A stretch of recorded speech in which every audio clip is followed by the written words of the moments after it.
take a seed, you plant it, you grow it, you dry it, you roll it, you smoke it, and it goes down smooth. Hey! Spanning the continent to bring you the truth about cannabis and marijuana law reform. I smoke pot and I like it a lot. The Russ Belville Show, the voice of the marijuana nation. Now, here's your host, Radical Russ Belville.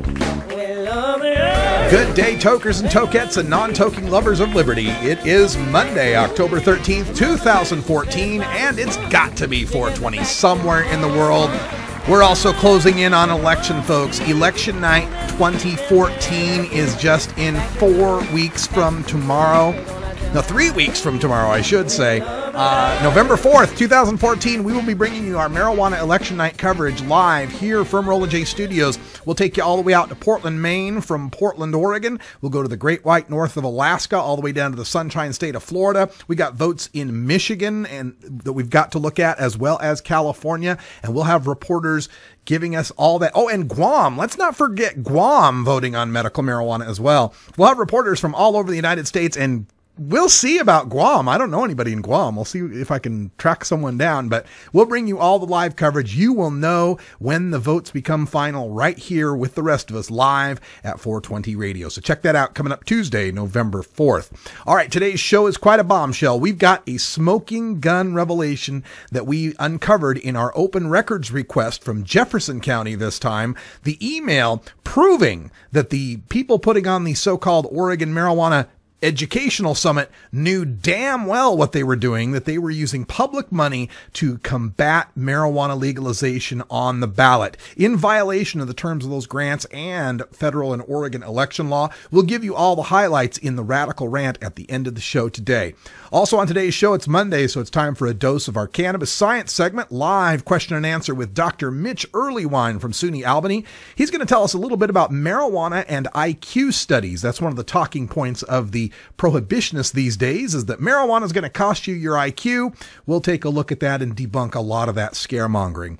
Also, today is Columbus Day, and normally we take federal holidays off here at the Russ Belville Show, but I refuse to celebrate Columbus Day. We are going to take a Columbus Day look at Nebraska, where they are complaining about marijuana coming across the border from Colorado. I'll show you why those people are a real big bunch of hypocrites if they're complaining about that. Also on today's show, in drug war data mining, we've got a new study from the Center for Juvenile Criminal Justice. This is on the effect of marijuana decriminalization and legalization on youth in California, Massachusetts, Connecticut, Washington, and Colorado. The data show you exactly what we've been telling you for years here on the Russ Belville Show. Marijuana reform helps protect the youth. If you really care about the kids, what about the children? You'll want to join us in reforming our prohibitionist marijuana laws. But all of that comes after the 420 Radio News. And in the headlines today, we've got all sorts of great stories from around the country and around the world, including a grand jury in Georgia not indicting the SWAT officers who blew a hole into a 19-month-old kid. The Supreme Court of Guam has affirmed that their referendum on medical marijuana can go forward in the November election. We've got a gubernatorial debate in Pennsylvania that could chart the course of medical marijuana in that state. In Arizona, the Republicans there are looking to jump the gun on marijuana legalization. That's right, the Republicans in Arizona. And police chiefs in Alaska, surprise, surprise, are against marijuana legalization in their ballot measure 2. We'll take a look at why that is a mistaken position for law enforcement. All that's coming up on the Russ Belville Show, and in our second hour, we'll go into Toker Talk Radio. I've got a look at Florida's plummeting poll numbers for medical marijuana legalization and a look at what might be behind that. Also, my talk with the guys in Michigan from Planet Green Trees Radio, a new show we'll be bringing online here to 420 Radio very, very soon. So stay tuned. Plenty of content today on the Russ Belville Show.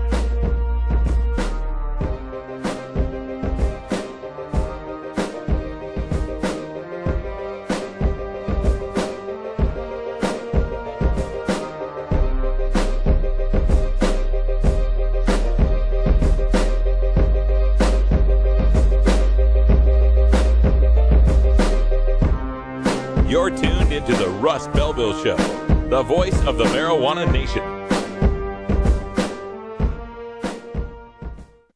420 Radio, turning red states and blue states green. My name is Ryan Basil, and I work for a textile manufacturing company, and before that I used to be a farmer. I am a supporter of Measure 91, the legalization of marijuana here in Oregon, but not only for that, for the legalization of industrial hemp. Hemp is related to marijuana, but hemp is not a drug, and we still can't grow it here in Oregon. Measure 91 will fix that. Oregon is a great state to grow hemp. We have the right soil, the right climate, and it's a great cash crop for Oregon farmers. Anywhere you can grow corn, you can grow hemp, except no herbicides and minimal amount of pesticides are needed for this crop. The hemp clothing you see at the store and the hemp seed you see at the grocery store all comes from overseas and our neighbors from the north. That's money we could be keeping here in Oregon. Farming is a difficult business, and with a cash crop like hemp, it can make all the difference.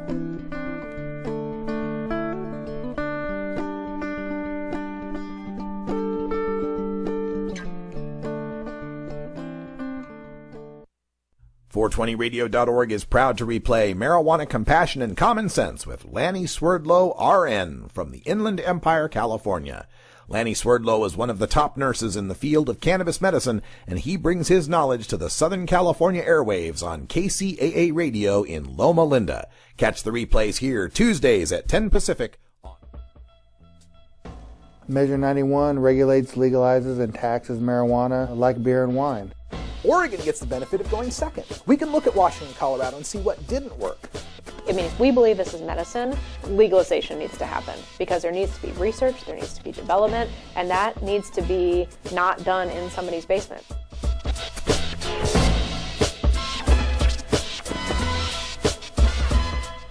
I don't think it is inevitable. Of all the marijuana measures, of which there have been at least a dozen, only one has passed, and that was the Oregon Medical Marijuana Act of 1998. Once Oregon passes this and a couple of other states do, I think you're just going to see it sweep across the country and it's going to be done. We may lose a battle or two as we move forward, but the war is over.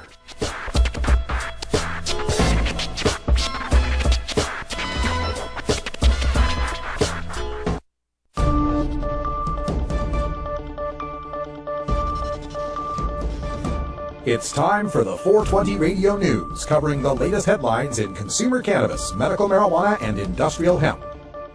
Transcripts of 420 Radio News are available daily on our website at 420radio.org.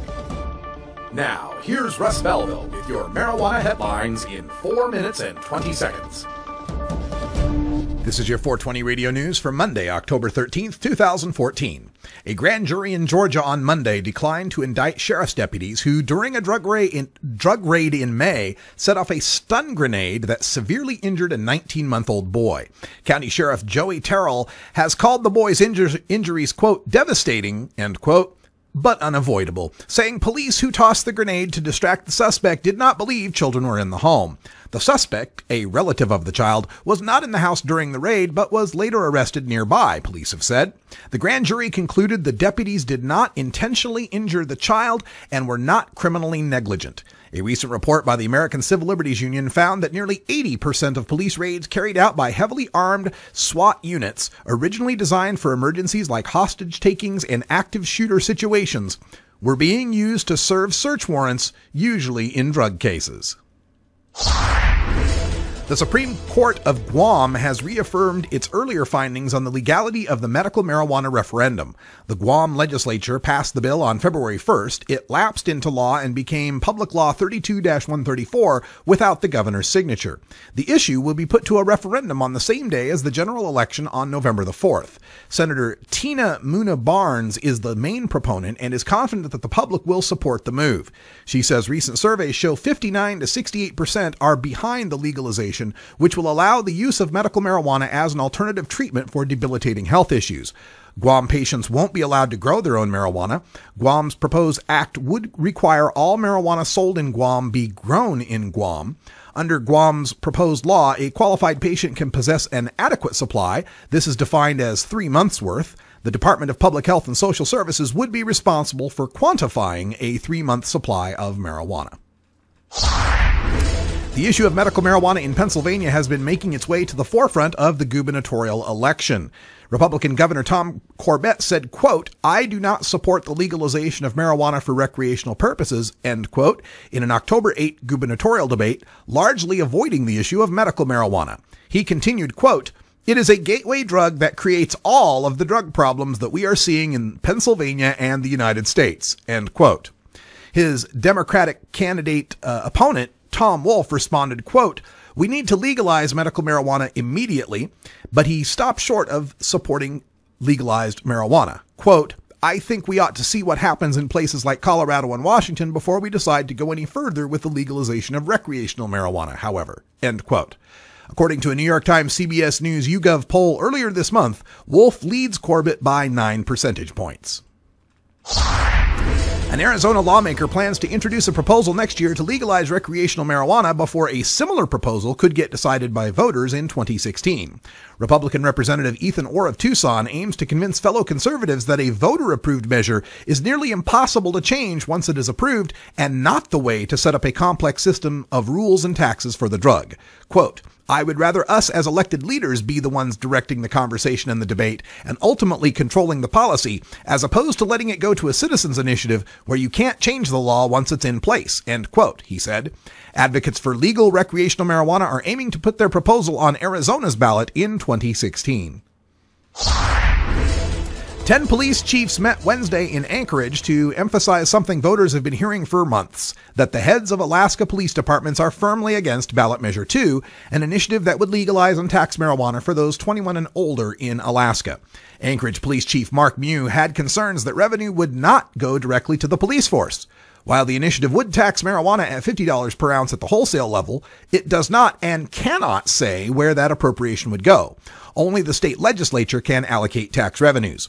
Bill Parker, former Alaska Department of Corrections Deputy Commissioner and co-sponsor of the initiative, was sharply critical of the police chief's concerns. He said police are already in charge of enforcing Alaska drug laws, which he said are not working.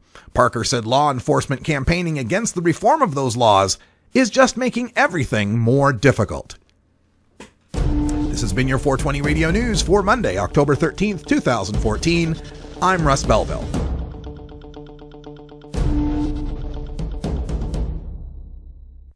420 Radio. Tune in, turn on, get high. Mike Schwab is a former middle school science and math teacher. Currently, he works with children daily as an after-school program leader. Currently, kids have easy access to marijuana with little understanding of its impact. We can take better care of our kids through Measure 91 with strict regulations and funding for proven marijuana education and prevention programs to keep kids from using it. Under our current marijuana laws, one mistake can ruin a life.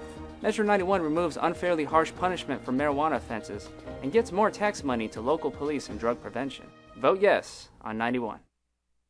My name is Richard William Riggs. I'm a judge in Oregon. In 1998, I was elected to the Oregon Supreme Court, where I served until October of 2006.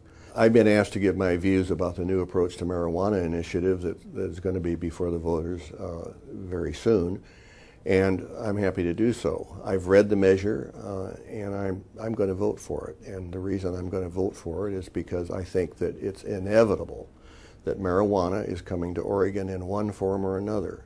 And I hope it comes in the form of a good bill like this one. If we're going to have marijuana in Oregon, this is the way to do it. Drugs and marijuana particularly play a huge role in the economic engines of most of the local gangs. The gang-related violence that occurs is often as a result of bad drug transactions of one kind or another. I think the proper legalization of marijuana and the control of it in an appropriate way is a substantial step forward to eliminating some of those problems. Using the criminal justice system to enforce certain societal social norms is kind of a waste of resources. It takes away from the criminal justice system dealing with forcible rapes and murders and so forth. I've read this measure, and I'm going to vote for this measure. And I think anybody who reads the measure and gives it careful thought will probably join me in that vote.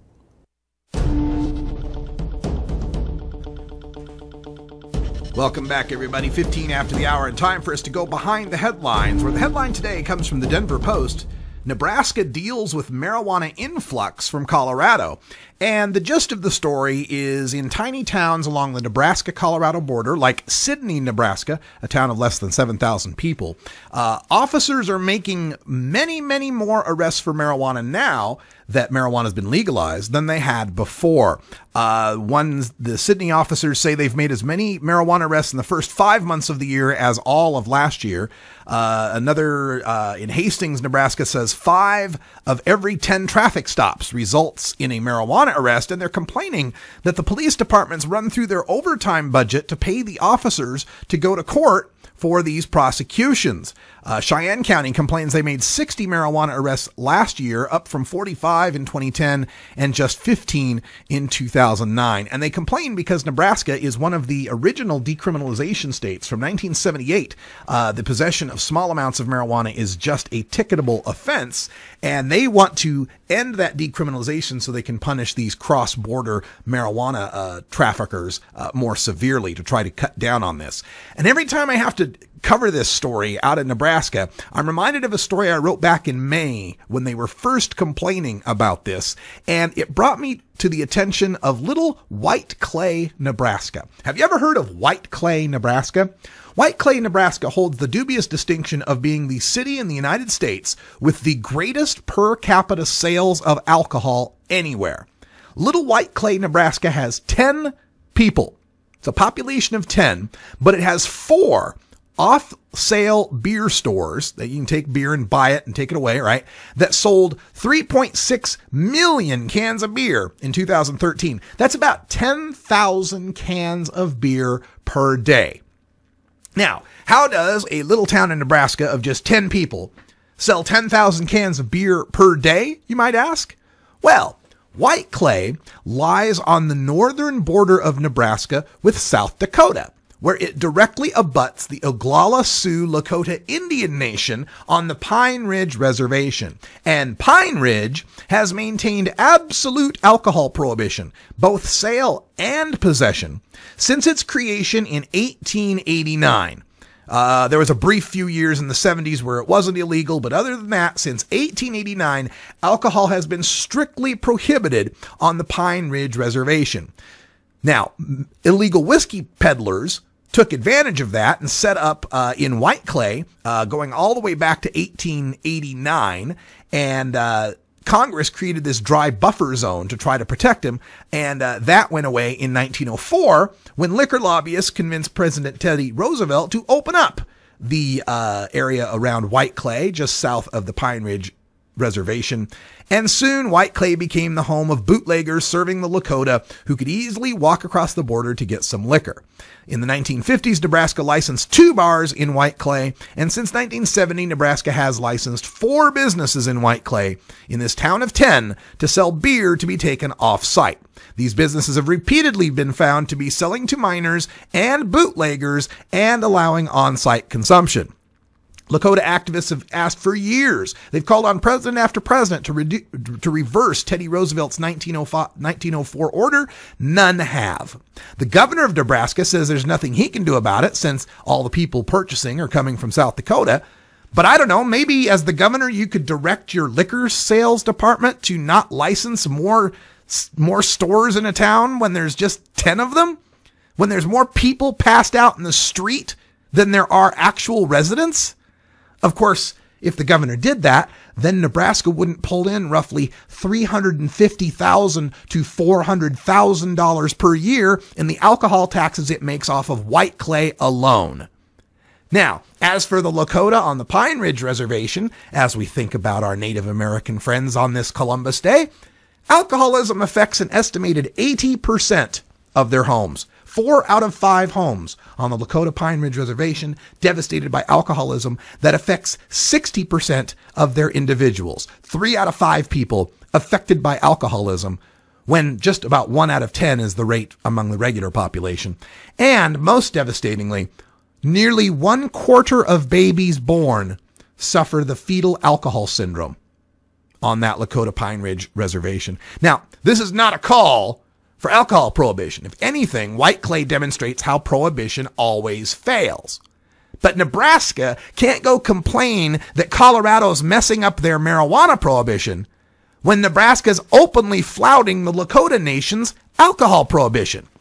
And besides, unlike a beer store, some pot shop is not going to cause fetal alcohol syndrome. Well, Lottie frickin' The whole issue just really makes me mad, especially on Columbus Day, a holiday that should not exist, or we should do what Seattle did and rededicate it as Indigenous Peoples Day.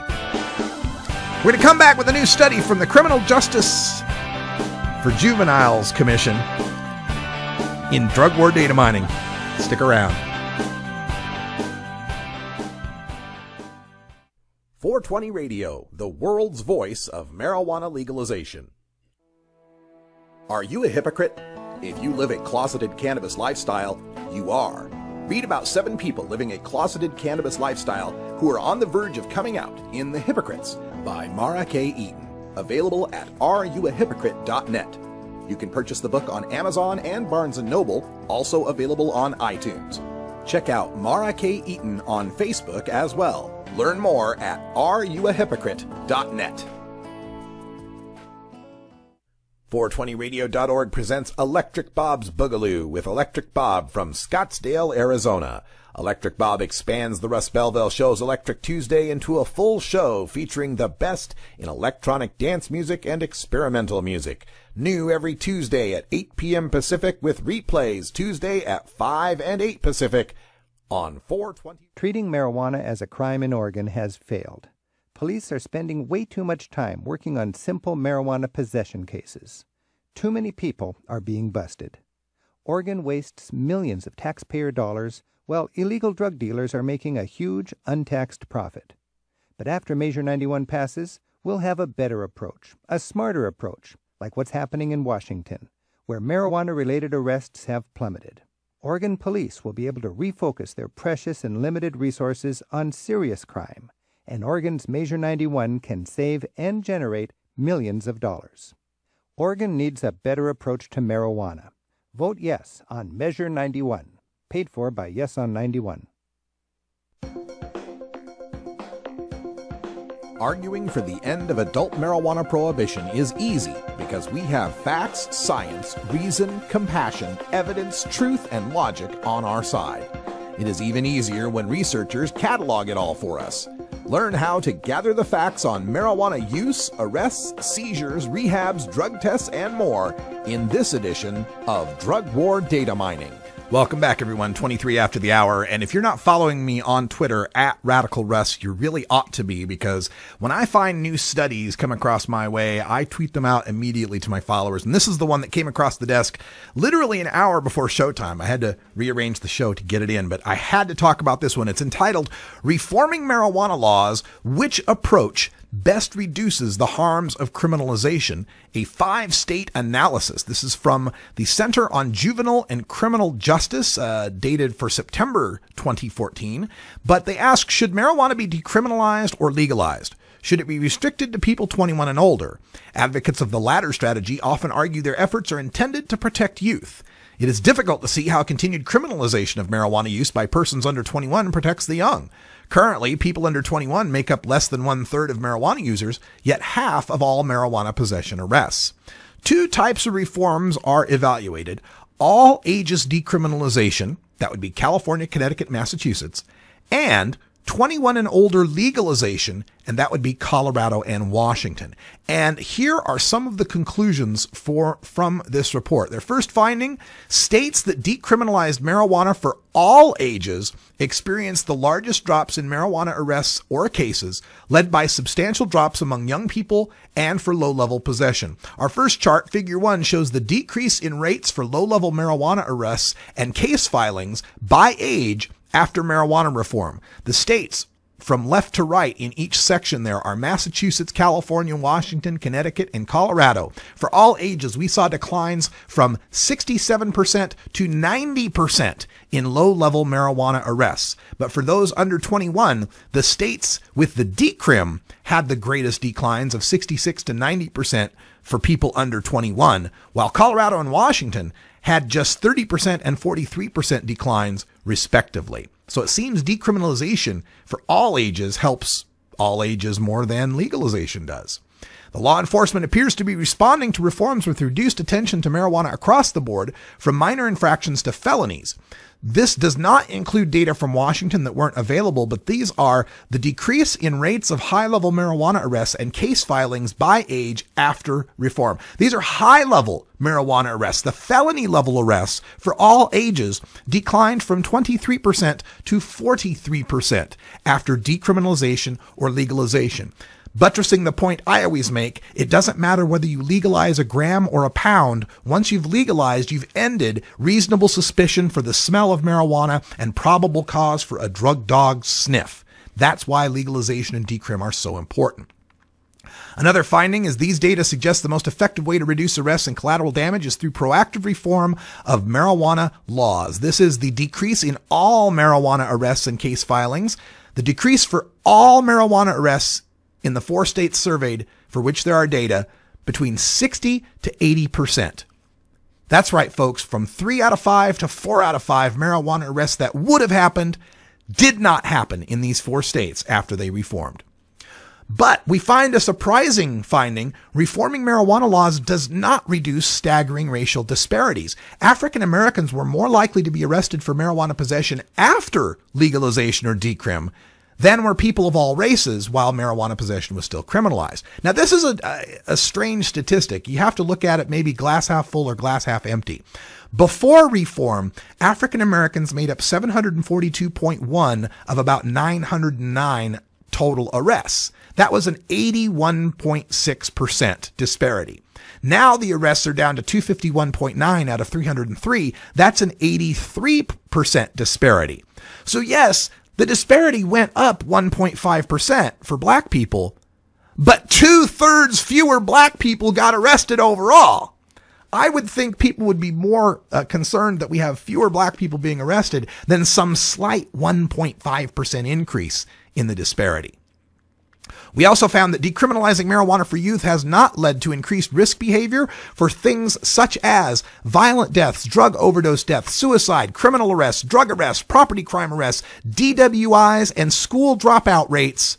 We saw significant declines in California thanks to decriminalization compared to California itself and compared to the U.S. national average. The conclusion of the report tells us that under 21 Washingtonians still face criminal penalties. Under 21 Coloradoans still also face criminal penalties. But by and large, marijuana regulation should happen in this country if you really want to help the kids.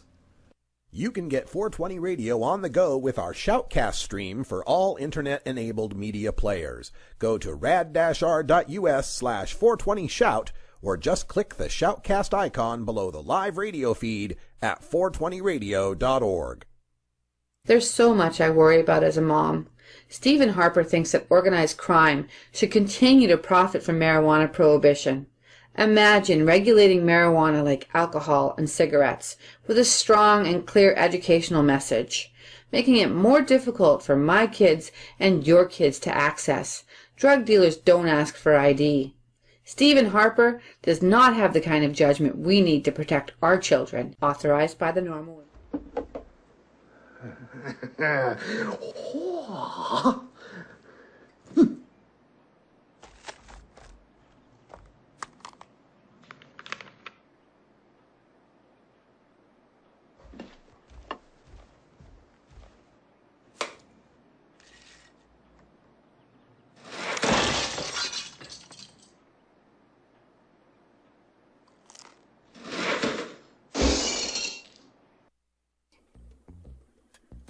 Despite strong public support for medical cannabis, decriminalization, and legalization in Georgia, the state spends $121 million every year to arrest, prosecute, and imprison Georgians for simple possession.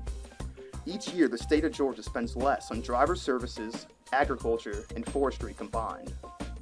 What else can $121 million a year do in Georgia? With that much money, the state could hire and keep 3,000 more teachers, improve roads and bridges, provide tax relief for small businesses, repair aging sewage systems, or lower taxes. But right now, that's millions of dollars of your tax money wasted on failed enforcement. Tell your representative you're tired of wasteful spending and ask them to end cannabis prohibition.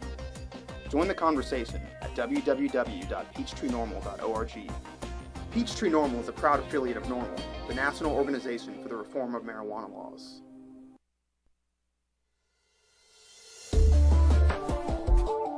It's time for the Russ Belville Show's Cannabis Q&A with Dr. Mitch Earlywine. Dr. Earlywine is a professor of psychology at the State University of New York at Albany and a leading author and researcher on cannabinoids and health, who pins the Ask Dr. Mitch column for High Times Magazine. Get your questions ready in our live chat or call in to 971-533-7111 now. Welcome back, everybody. Half past the hour, and we're speaking with Dr. Mitch on the phone. How you doing, Mitch? Well, I'm just back from Colorado, so I'm a little weepy. Yeah, you had to go back from the land of the free into the prohibition of New York State. It's got to suck.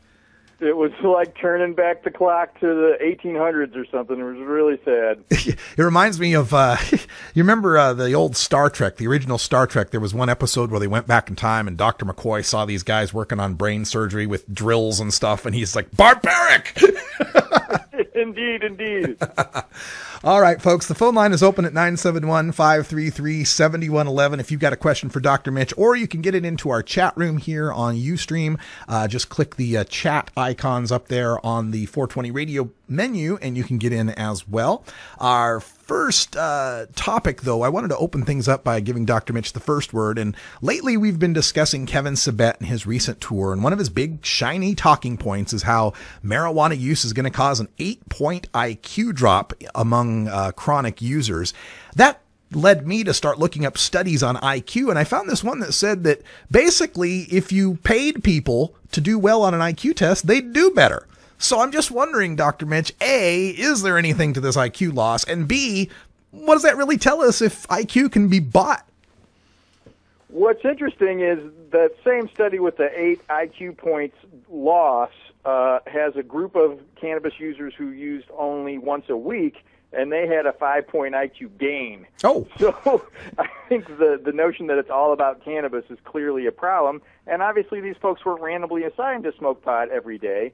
But the other big issue is, as the data you showed mentioned, basically some of this is a question of how forceful are you in taking this exam. My student Raina Macher had shown before that basically if you tell pot users, hey, do really well on this test because it's going to help repeal prohibition, they will work their butts off to make sure that they score well. But if you don't tell them that, they're like, yeah, I'm sure I'm happy to help you out, but they might not necessarily score as high as they could. In truth, the way the IQ test is administered is problematic in a number of ways. Often what you do is you go until people miss 5 things in a row, and then you move to the next topic, and that makes people feel kind of deflated.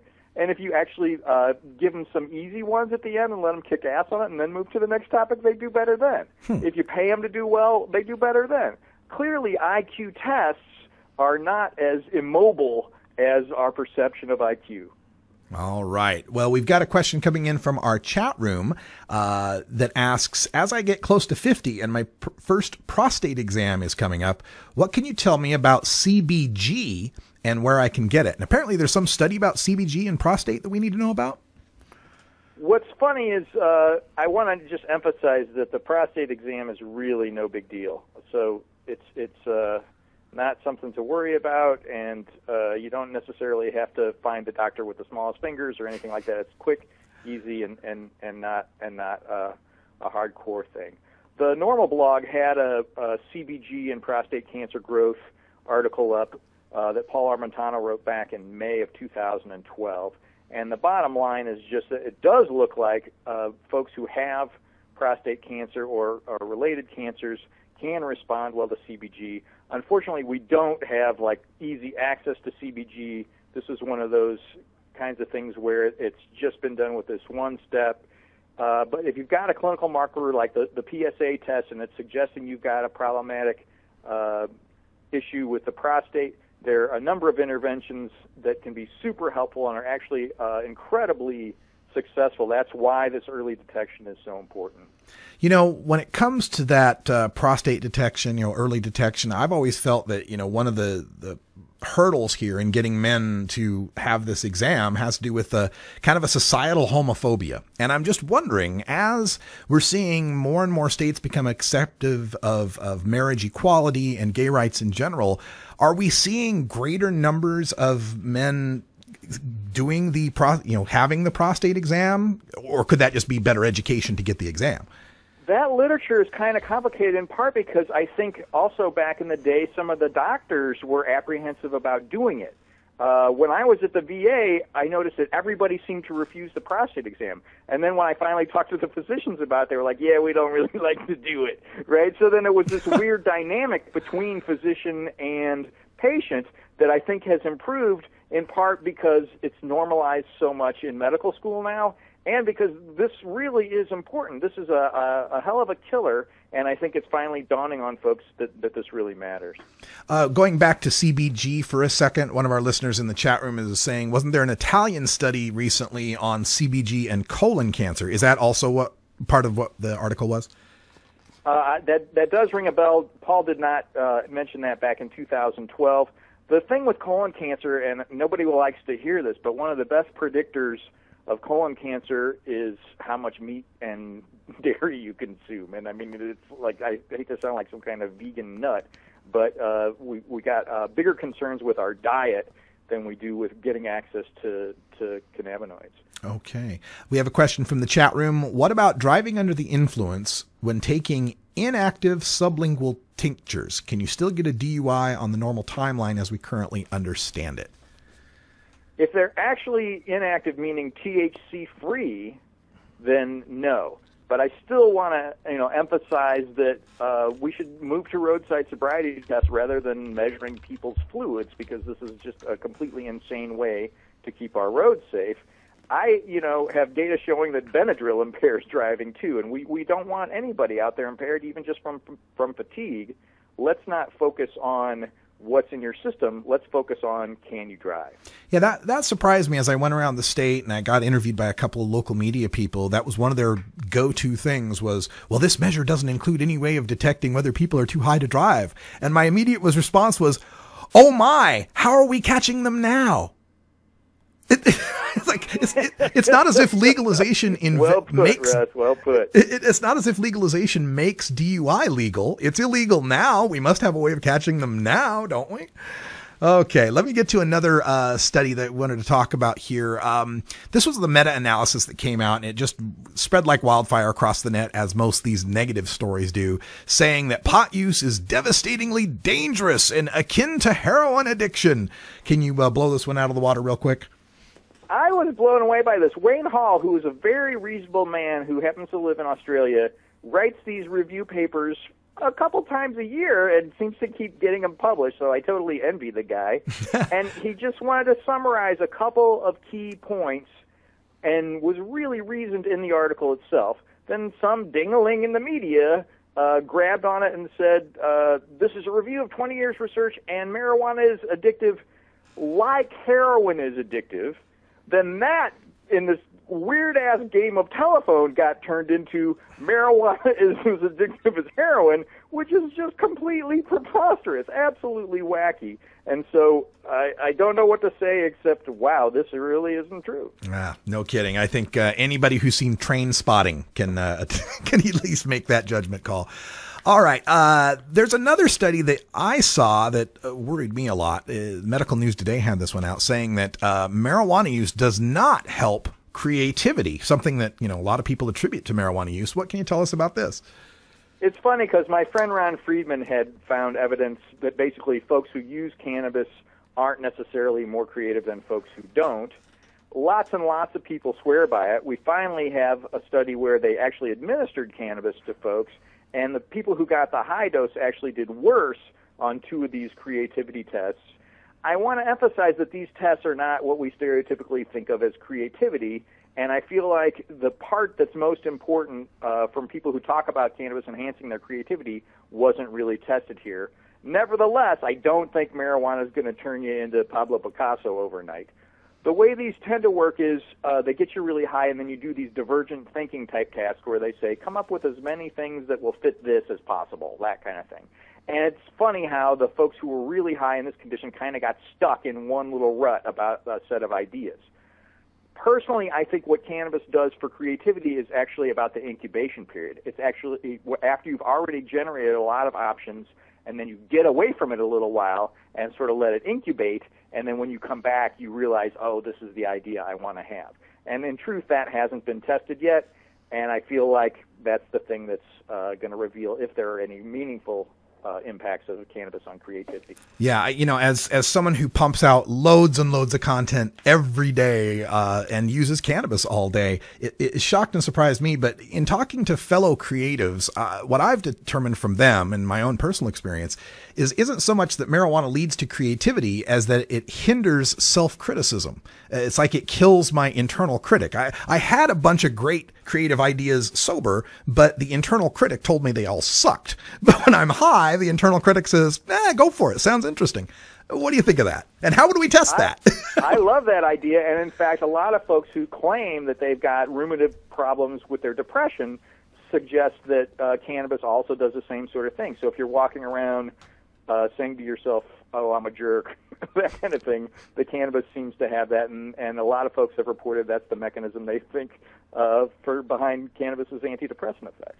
All right. And one final study here. But before we go, folks, if you didn't get a chance to get your question in, you can always email Dr. Mitch at 420research@gmail.com. That's 420research@gmail.com. But this study I just pulled up an hour before the show from the Center for Juvenile and Criminal Justice shows out of California, Massachusetts, Connecticut, decrim, and Colorado, Washington legalization had amazing results for youth, including a decrease in most of the negative associations with marijuana, like dropout and crime, among the youth of California. I was just wondering if you got a chance to review that at all and what your comments might be. I only saw the abstract, and I think what this has done, in effect, is decreased contact with the underground market, and so now essentially teens don't think pot is as cool because it's not the big rebellious horrible thing that it used to be. And if they do happen to get cannabis, they don't have to go somewhere where it's particularly outrageously likely that they're going to run into hard drugs or other things related to underground crime. It's good news. We saw it shows decreases of 60 to 80% in arrest rates in those 5 states. Across the board, not just for what got legalized or decriminalized, but for all marijuana arrests across the board. And interestingly, not a decrease in the disparity. In fact, a slight increase in the disparity of the racism of what arrests were left, even though there were far fewer arrests of Black and Latino people after these rates. We'll talk more about that on another segment, but right now we got to go. And Dr. Mitch, thanks again for joining us here on Mondays for our Cannabis Q&A. Enjoy! All right, folks, when we come back, time for a radical rant. We've got the smoking gun email that proves the Oregon drug prevention officials knew they were using public money to influence an election, which is quite illegal. We'll give you the details in the radical rant when we come back.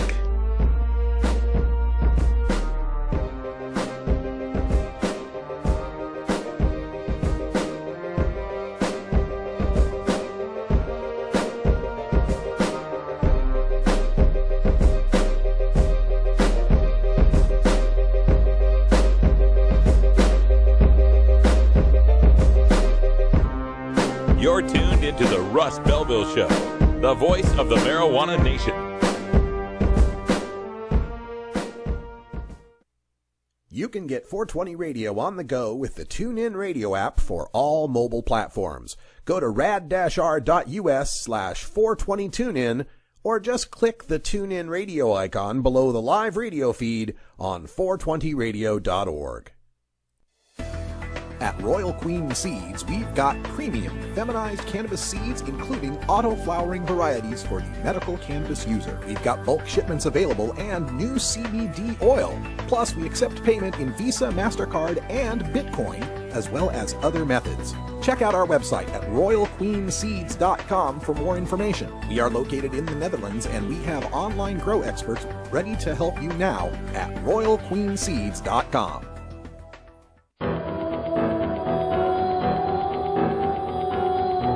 In in the interest of fair and balanced journalism, the Russ Belville Show presents the anti-drug public service announcement of the day.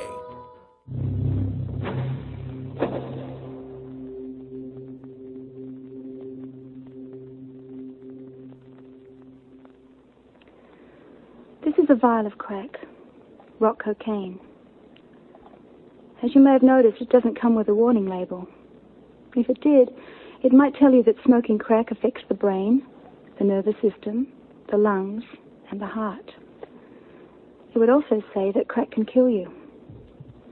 The problem is, no one knows exactly how much it takes to do it. So every time you try it, it's a guessing game. And if you guess wrong with this stuff, you die.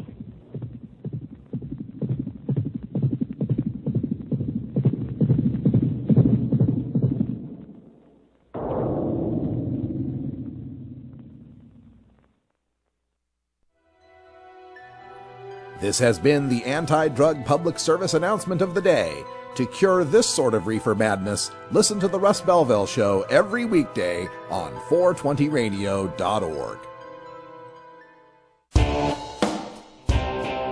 You can't handle the truth. Entirely legitimate topic for debate. You have offended my family. Hey, this is great, man. And you have offended a Shaolin temple. One major responsibility is to encourage people to use less drugs. I know nothing.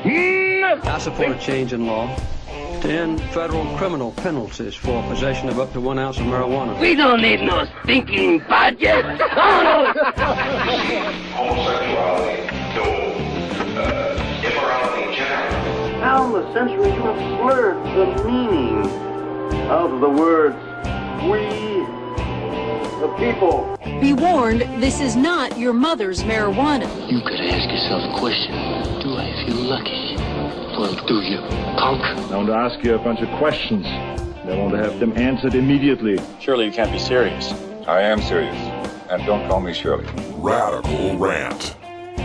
Well, folks, you've been following our coverage of Oregon marijuana election shenanigans and the opponents of Oregon's Measure 91. And again, that's our initiative to tax and regulate marijuana. You know that. Our opponents have been insisting since this summer that this so-called Oregon Marijuana Education Summit and Tour that took place October 1st through the 3rd, that I followed and placed online at Radical Russ on YouTube if you want to see it, that was starring the quarterback of the anti-legalization movement, Kevin Sabet. They keep insisting and have been insisting since summer that this annual October event was designed simply to educate Oregonians about the dangers of marijuana. In no way was it timed just before ballots are mailed out to spread scare stories about marijuana to depress support for Measure 91. They told us, no, it's just educational. Well, folks, we have caught them in their lie. According to a press release written by Mandy Puckett, the head of the No on 91 campaign, on September 5th, she said, quote, "My job was to help apply for state and federal grants and work with the local coalition to use that money to educate people about the dangers of using addictive substances." End quote. Again, touting the idea that it's just about education. You got to understand this. Mandy Puckett was a drug prevention coordinator for Best Care. Best Care was the rehab org that pulled its $15,000 of funding from the summit and tour once our attention to this issue went public. That Mandy Puckett is now the No on 91 campaign director. The federal grants that Best Care and other state drug prevention groups use are earmarked for drug education. Nothing wrong with that. However, there are very strict regulations that forbid that money from being used to influence an election, either for an initiative or for a state candidate. Under Oregon law and Supreme Court decisions, that does not have to explicitly be vote no on Measure 91. Because even if an event clearly intends to sway an election, it doesn't have to explicitly say so. It's political. It's not educational. Now, Puckett's press release continues, quote, "This educational summit in Madras, the accompanying tour of Oregon cities, including the timing of the events, has been in planning stages for nearly 2 years, fall of 2012 to spring of 2014 to be exact. long before Measure 91 was on the ballot." End quote. Well, in October of 2012, they held a similar summit and tour starring Kevin Sabet, and there just happened to be Measure 80 on the ballot, which was our failed 2012 attempt to legalize marijuana. The materials from that event in 2012 and the eyewitness accounts to 420 Radio tell us that the 2012 summit and tour was openly political, with speakers warning attendees explicitly to not vote for Measure 80. Now, somehow, they were able to put on that October 2012 event after just 4 months of planning. But this event for 2014 required 2 years of planning? Or was it that everyone paying attention to the politics knew that Oregon was definitely going to have legalization on the ballot in 2014? Because oddly, there doesn't seem to be any planning for a 2013 summit and tour. That never seemed to happen.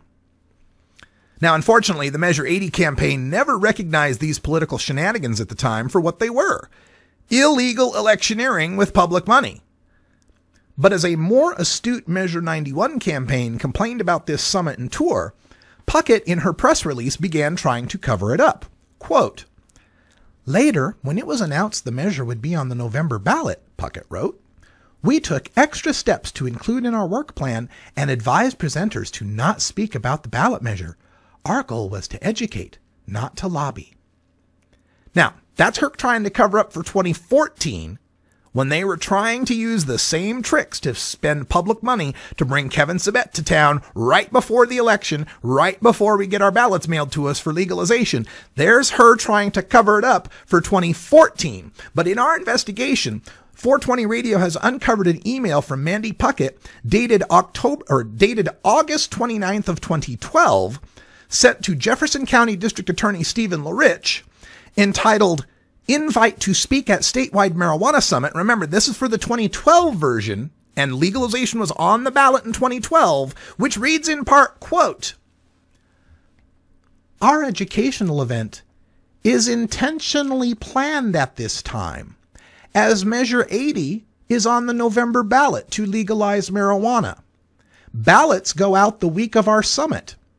Our intent is not to tell people how to vote, as it is to educate people and let them decide." End quote.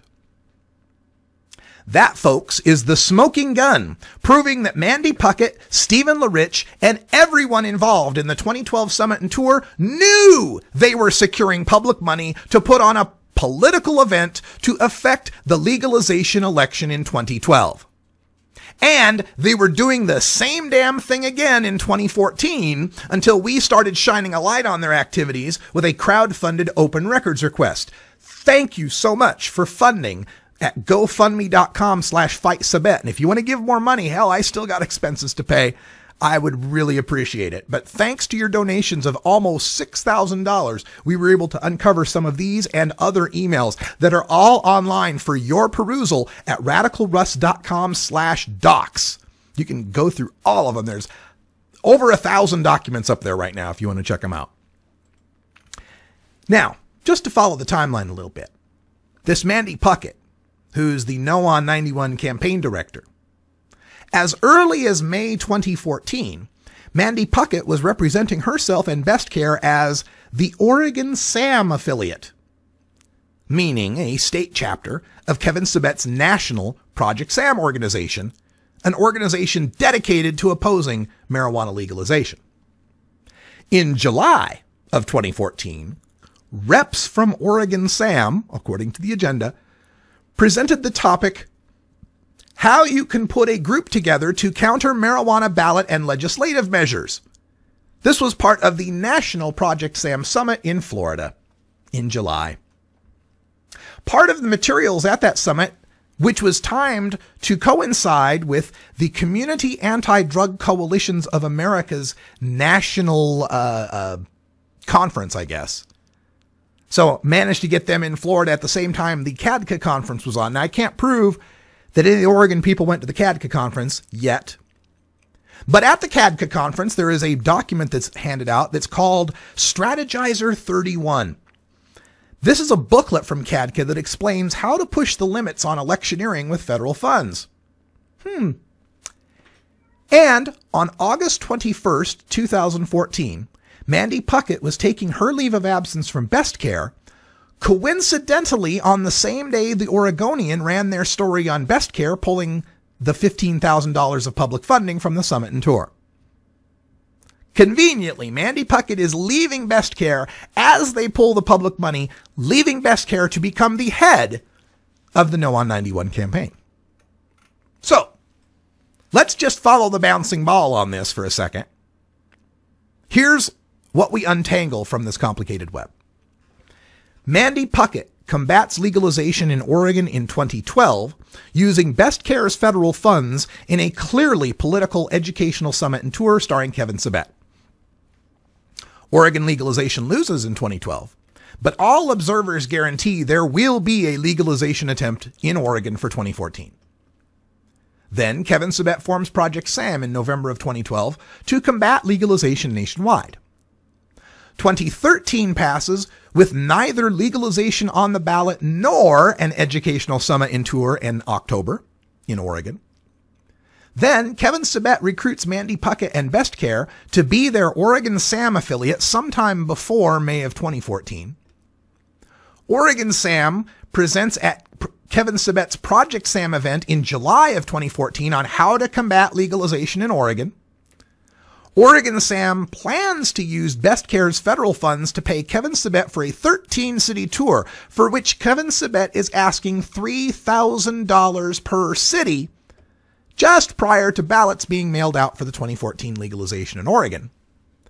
That's followed by Best Care's Oregon SAM head, Mandy Puckett, leaving Best Care to head the No on 91 campaign to combat legalization in Oregon, just as Best Care pulled their $15,000 of public money on August 21st. Followed by Oregon SAM helping to reorganize the 2014 summit and tour after Best Care dropped out, thanks to a $15,000 gift from the Oregon Sheriff's Association, and at least $2,000 raised between 10 a.m. and 2 p.m. on a Friday, August 22nd, by District Attorney Stephen LaRich from his county office, using his county email, using his county phone, collecting $100, $200, and $500 donations from other district attorneys in their county offices, using their county phones and county emails. Wow. Wow. Teaching people how to secure government grant money to pay yourself $39,000 to educate them? That's one hell of a racket Kevin Sabet has figured out, doesn't he? And I got an attachment back from Jefferson County just this afternoon. I just posted it. It's in the Jefferson DA directory in radicalruss.com/docs. Jefferson DA Doc 198.pdf, which is Kevin Sabet's contract. Got a copy of Kevin Sabet's contract where he indicates, I had earlier documents showing he was asking for $3,000 a city. This contract indicates that when he is signed up for those events, that the people signing him up, people buying his services, are 100% liable to pay him for the event, even if the event is canceled, if they don't rebook it within a year. Except if an event is canceled by an act of God, like a flood or, tornadoes, terrorists, whatever. And then they're only on the hook for $75,000. So that's got me wondering another little question, which is, did they sign this contract with him when it was a 13-city tour that was going to pay him $39,000? Or did they sign this contract when it turned into a 7-city tour for $21,000? Or did he just get $15,000 that the sheriffs put up for him? I've got emails showing at least $15,000. A possibility of $21,000. And if they signed this contract on May 24th, when Kevin Sabet passed it on to these county officials, that was still when the tour was 13 cities and would have been $39,000 that the county would be on the hook, that the presenters would be on the hook for, even if they canceled some of the events. more questions, and you're welcome to look through the documents and help me answer them. We're going to take this into hour 2, Toker Talk Radio. Stick around for more. We're also going to look at Florida's plummeting polls for medical marijuana. For everyone here at 420 Radio, I'm Radical Russ. Until next time, take care of each other, Tokers. This is the Russ Belville Show.